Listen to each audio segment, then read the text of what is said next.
East Asia saw an outflow of funds like the rest of emerging Asia since the Fed's May remarks that it may taper its stimulus. But as we all know by now, that, well, didn't happen, at least yet.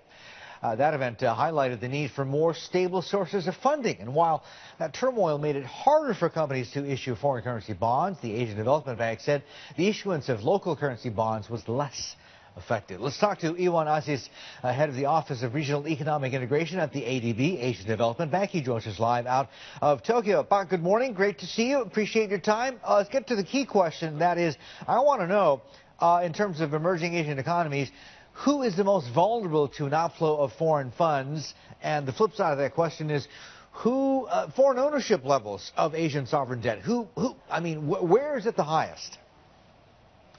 Okay, in terms of the last point, that is the percentage of the foreign ownerships, the two top highest is Indonesia and Malaysia. By the way, in our report, we only covered 9 countries. So I'm talking about out of the 9 countries, the top 2 are Indonesia and Malaysia. But in terms of the vulnerability, I think Indonesia at this moment, because some of the indicators, especially the inflation rate, current account deficit, fiscal deficit, are really not in favor of the Indonesian market at this moment. Okay, having said that, though, Indonesia was the first to pull the trigger in terms of addressing these imbalances and cutting subsidies. Malaysia soon followed suit. But this is only just the beginning. There's more work to do, you think?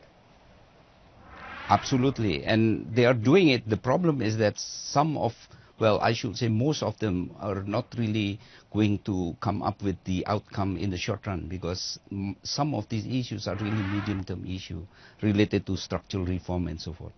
Okay, now are these going to be harder to push through, especially in a country and an economy like Indonesia with the very crucial elections coming up next year?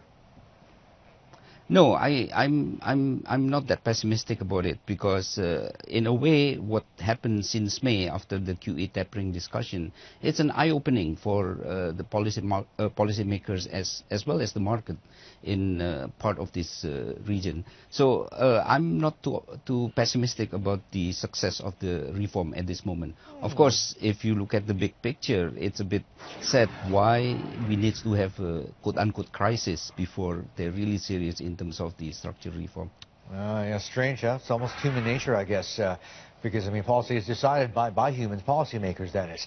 You talked about a couple of key metrics that people in the market are watching: current account deficits, fiscal deficits, etc., and Indonesia as well as Malaysia not doing too well on either front. But what about reserves? Because a lot of people say the difference between now and, let's say, 13 years ago, the Asian financial crisis is, part of the difference is that reserves right now are much, much higher. Yeah, it's no doubt that the situation at this moment is not as bad as in 1997, and among other things, is because of the reserve.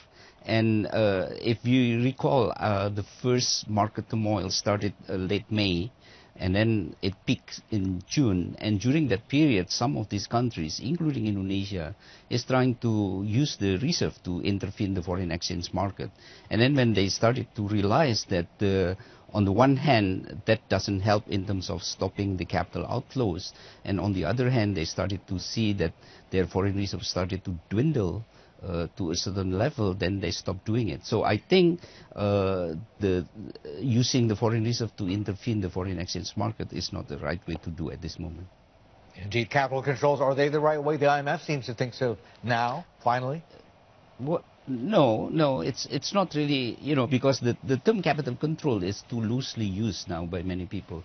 If you're talking about sterilized intervention, for example, that is also part of capital control, but that is the indirect capital control.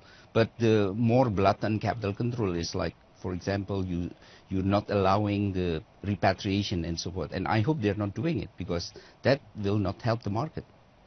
Okay, thank you so much, IwanAzis from the ADB, joining us live up in Tokyo.